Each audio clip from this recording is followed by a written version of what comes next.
Ancient Greece, the land of philosophy and culture, the birthplace of democracy, was also filled to the brim with liars.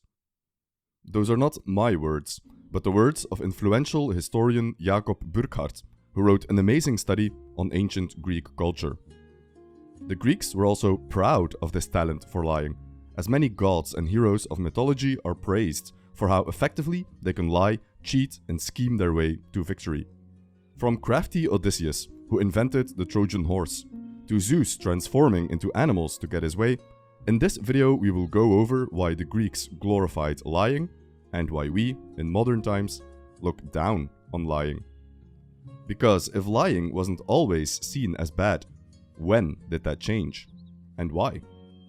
The answer to this question will take us on a trip through history, from the very beginnings of Greek mythology, through the development of philosophy, all the way to Roman times, the advent of Christianity, and ultimately the present day, when channel favorite Friedrich Nietzsche makes an appearance.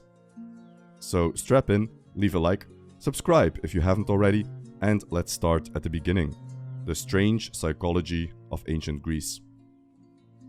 It's important to set the stage first, because the extent to which lying and cheating was normalized in ancient Greece can be puzzling to the modern mind. In this video, we will hopefully make the convincing case, based on historical and mythological sources, that ancient Greece was filled to the brim with liars, or at least with people who didn't care so much about the truth. A striking example, familiar to many, is the rise of sophism in the 5th century BC in Athens. Smart, intellectual men who used clever words and rhetorical tricks to persuade and to convince, rather than to uncover the truth. Winning an argument was more important to them than finding the truth.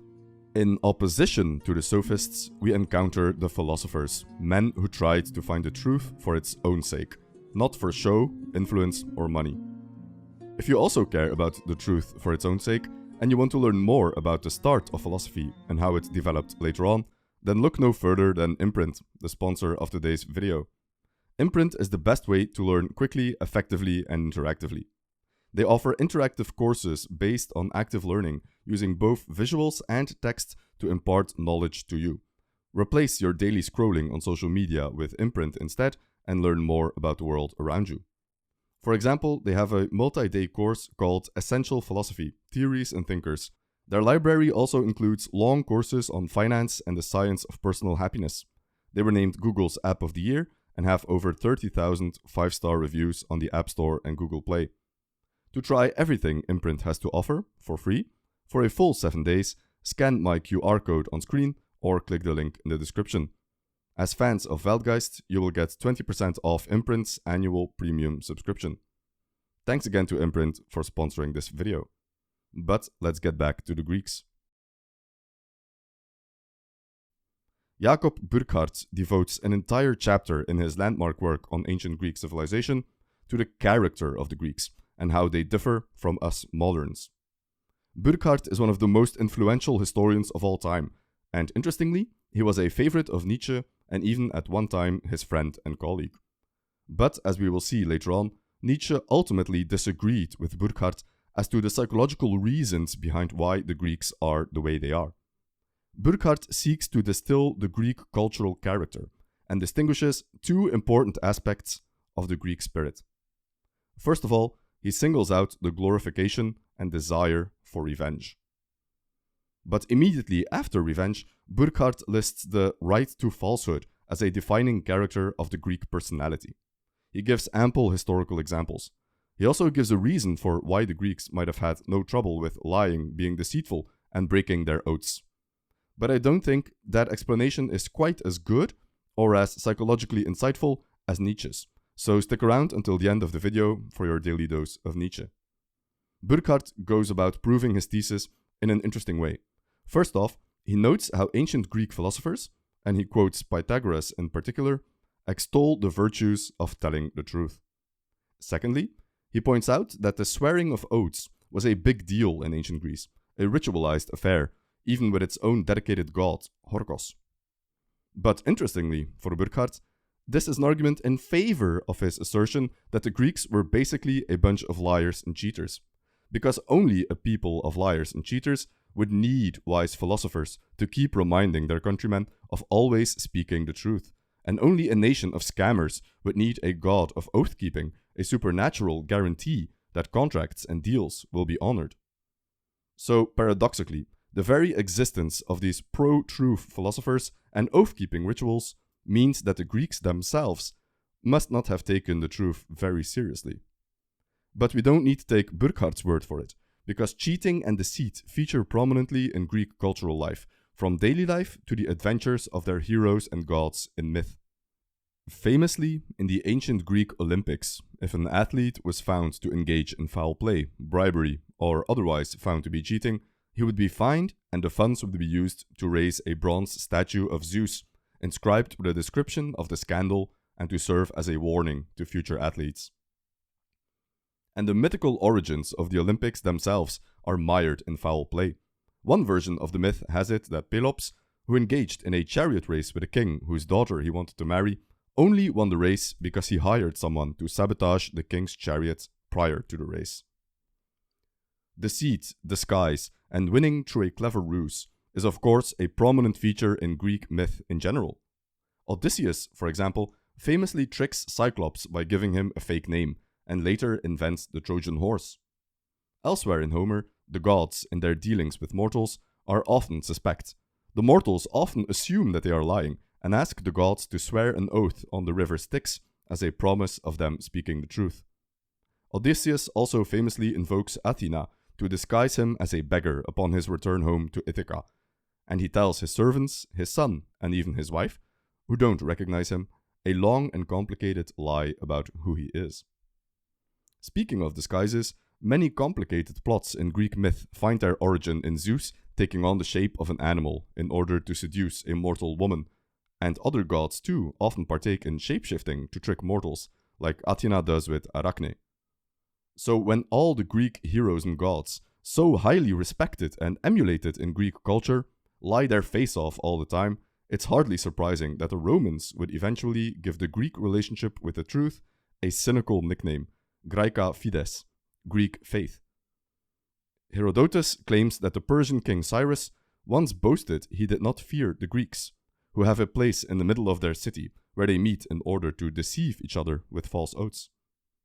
Apparently, the Greek reputation for lying was not only infamous all the way in Persia, but is repeated here by Herodotus without criticism. Thucydides, the other famous Greek historian, laments that by the time of the Peloponnesian War, oaths have become virtually meaningless. And around the same time, Spartan king Lysander declared that boys should be cheated with dice and men with oaths. What underscores this attitude to lying is the Greek desire to be the best and to win by any means necessary, including playing dirty. Burckhardt concludes, "In any case, the general impression is that the Greeks were completely indifferent as to the means they used to win success against every type of opponent. Whereas the Romans put stock in fighting honorably, pitting strength against strength, the Greeks were not above using dirty tricks to achieve victory." On this, Cicero writes, "I grant the Hellenic race in general, their authors, their wealth of art, the delicacy and power of their eloquence, and much else that they would claim as their own, but scrupulousness and truthfulness in giving evidence were never much cultivated in their nation, and they fail to understand the importance of these things." Hopefully, at this point, we've made it sufficiently clear that the Greeks simply didn't think lying was that big of a deal. Yes, some philosophers, Pythagoras in particular, stressed the importance of always speaking the truth and keeping your word. But when things are so bad that you need a philosopher of that caliber to remind you of common sense, then maybe common sense wasn't so common. By Roman times, this attitude to lying and keeping your promises had changed, as Cicero tells us. So, what changed exactly? Burckhardt has two explanations. First off, the Greeks simply wanted to be the best by any means necessary. Lying was simply a means to an end, and telling the truth in and of itself was never the end for the Greeks. They had an all-encompassing desire for glory, for being the best, and outshining all the others. Secondly, Burckhardt argues that Greek culture, especially in its infancy, didn't put a lot of stock in speaking the truth, because any culture on the come-up simply isn't concerned with finding the truth, only with asserting itself on the global stage. To that end, their truth and fiction were regularly mixed so long as the resulting story was a good story. Hence, Greek mythology as opposed to Greek history. The mythological story behind the origins of the Olympic Games is certainly more interesting than what actually took place.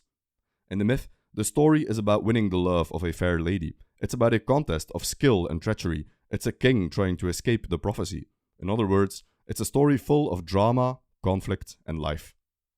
In reality, the Olympic Games were probably just an outgrowth from a very normal, humble beginning. Men competing against each other to see who can run the fastest. Burckhardt characterizes this mindset as follows. We may readily admit that a young nation full of imaginative power may be as little able as a gifted child to distinguish, in storytelling, between reality and dreams. But this explanation feels lacking. More importantly, it discounts the Greeks a fair bit. Burckhardt, in his study on the Greeks, tries to be as neutral as possible, but like any historian, he lets his own times influence his analysis. Burckhardt lived in 19th century Switzerland, a strong honor culture where speaking the truth and behaving honorably were tantamount. The Greek capacity for lying and cheating seemed completely foreign to him, a German gentleman who grew up in Europe where duels to the death were still often fought over even the most trifling of lies or perceived dishonor. The best he could come up with, therefore, is that the Greeks, especially in their infancy, simply weren't mature enough to understand the importance of the truth. The only exceptions were the wise men, the philosophers, Pythagoras, first of all. But in my opinion, this explanation falls short. For a more thorough and interesting analysis, full of psychological insight, we turn to, who else? Friedrich Nietzsche. Jakob Burckhardt, the historian we have often quoted so far, can be said to have been Nietzsche's favorite historian. He was already a big name in academia when Nietzsche came onto the scene, and in fact, the two men were colleagues for a brief amount of time at the Swiss University of Basel. Nietzsche idolized and praised Burckhardt, but Burckhardt was not as impressed with Nietzsche.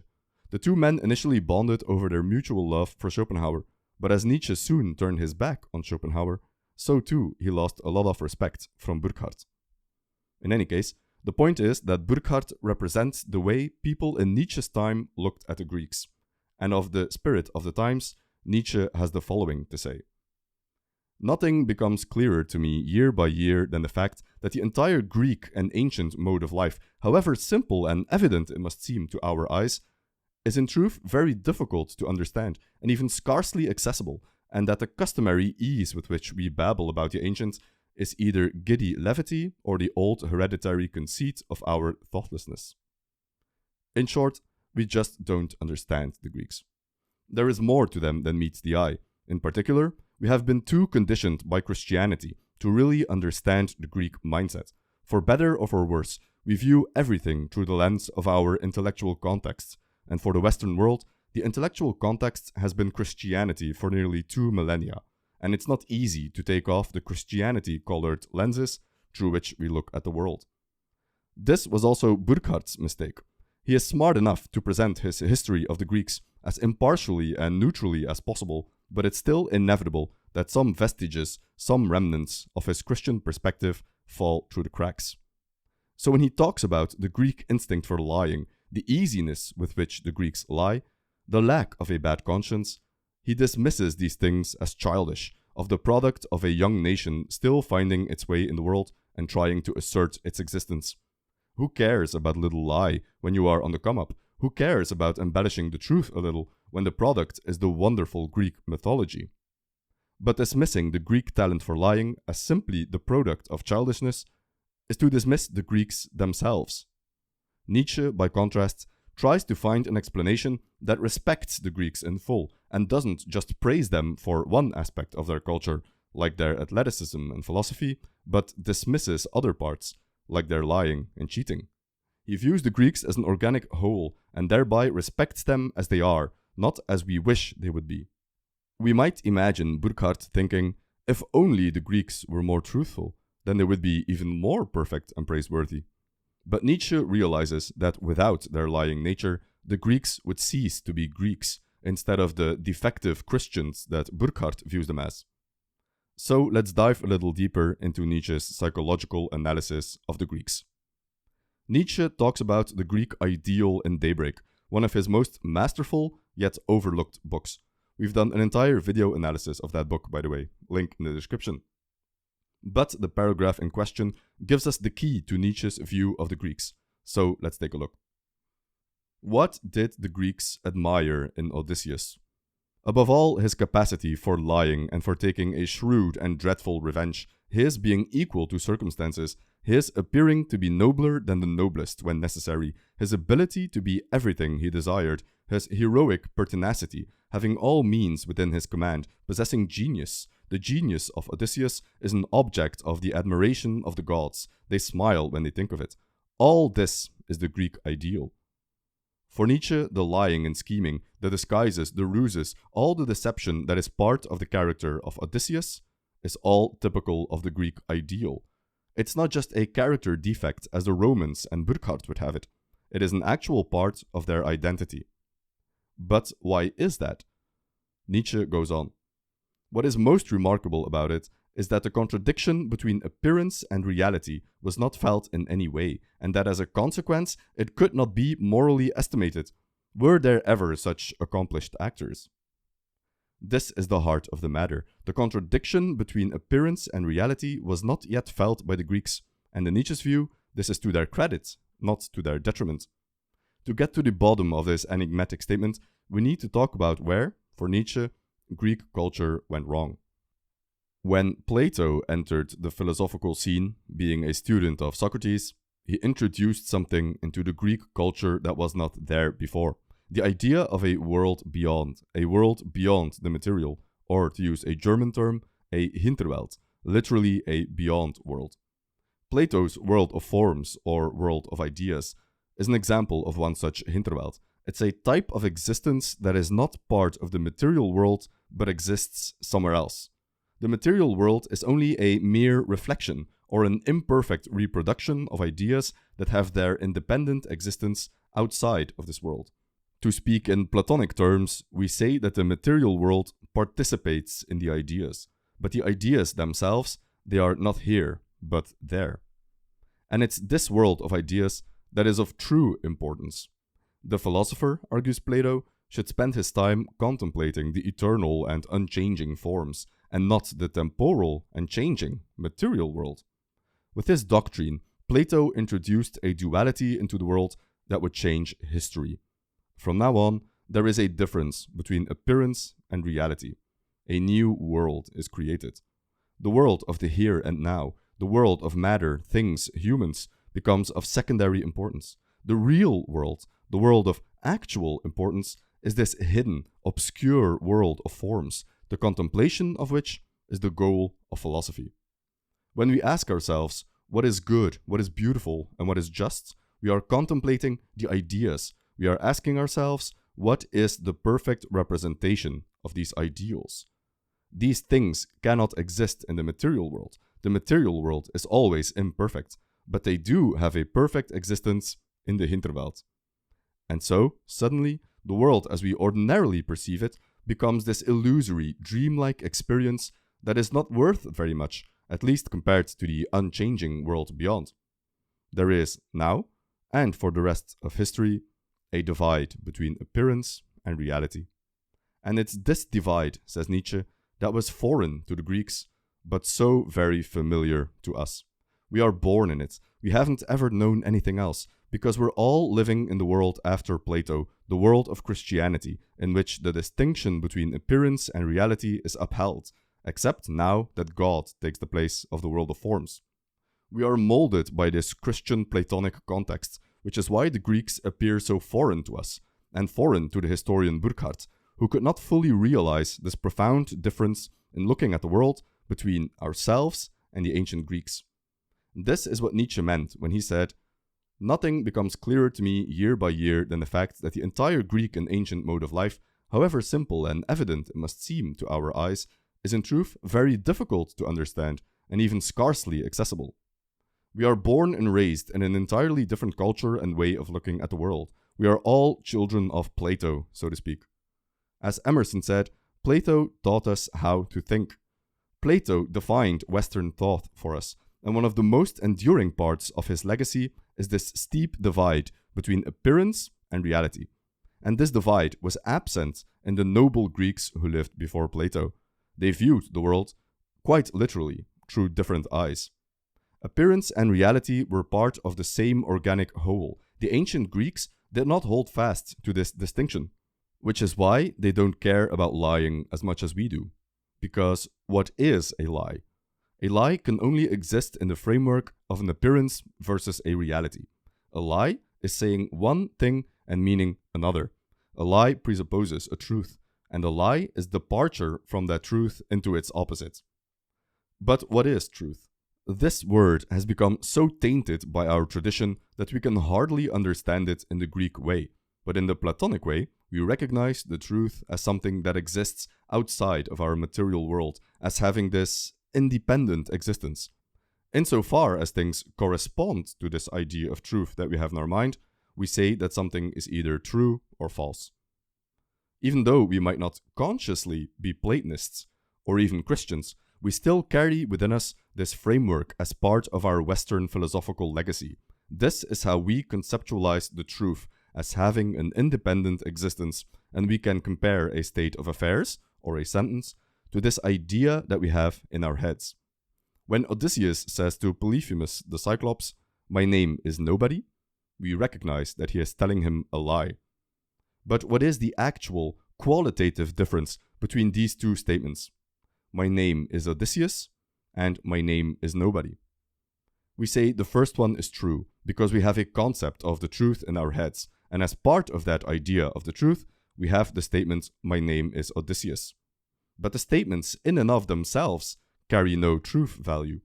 Imagine having no such concept in your head, and then looking at these two statements again. There is no way for you to prefer one over the other. Moreover, the question, "What is truth?" becomes meaningless. The question becomes, instead, who cares? The only way in which these statements attain meaning in this pre-truth context is to which extent they can affect real-world change. In other words, it's not a question of truth, but a question of usefulness or practicality. And in this Greek way of looking at things, the second statement is much more valuable, because by tricking the Cyclops into thinking his name is nobody, Odysseus ultimately succeeds in escaping from his captivity. This is how the Greeks view the lie of Odysseus. Lie not as a sin, much less a crime, but a lie as a clever ruse that allowed him to win. To win at any cost. That is the Greek credo. Offending the truth was not a consideration for them at all, because to view the truth with any degree of respect, you need to buy into the Platonic philosophy, and for the largest part of their history, the Platonic philosophy simply did not exist and was completely foreign to the Greeks. Nietzsche even speculates that these ideas might have found entry into Greek culture through Egyptian philosophy, as Plato reputedly spent some time in Egypt learning from their teachers. The point is, Greeks didn't care for the truth in the same way as we do, because to care about the truth, you need a concept of the truth that exists somewhere, that has this existence independent of the contingencies of material reality. And for that to be the case, you need to subscribe to the Platonic idea of the world of forms. And all of this, so obvious and clear to us today, simply didn't exist during the time of the Greeks, at least not for a large part of their history. This is why Nietzsche says that Thucydides is the antidote to Plato, the historian who wrote before Plato and looks at humans through this practical lens, unburdened by an idealistic view of the truth. The Greeks as pragmatists, who relentlessly go after what they want, who want to win at any cost, who want to be the best, who will lie and cheat and steal if it means they can reach their goals. The Greeks who delight, moreover, in the material world and in this material life, unburdened by the Platonic ideal that casts a shadow over this world and relegates it to a place of diminished importance. The Greeks knew only this world, the world of the here and now. They saw no distinction between appearance and reality, before even morality took hold. In other words, the Greeks who looked beyond good and evil. Oh, those Greeks, they understood the art of living. For this, it is needful to halt bravely at the surface, at the fold, at the skin, to worship appearance, and to believe in forms, tones, words, and the whole Olympus of appearance. These Greeks were superficial from profundity. It's only with the advent of Platonism, which morphed into Christianity, that we say that a lie is a sin, because a lie offends the truth, which offends the good, which offends God. But without all these things, there is no difference in quality between a truth and a lie. They are both mere sentences. They are both products of appearance, one not necessarily having a stronger existence than the other. All those distinctions only arrive with the coming of Plato.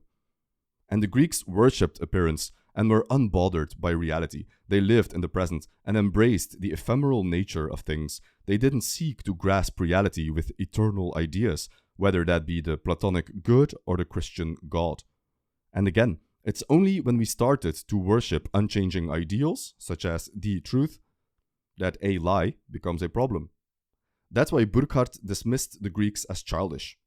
In his view, they still needed to grow up. In other words, they needed to embrace Platonism and later on embrace Christianity, as we in the West had done.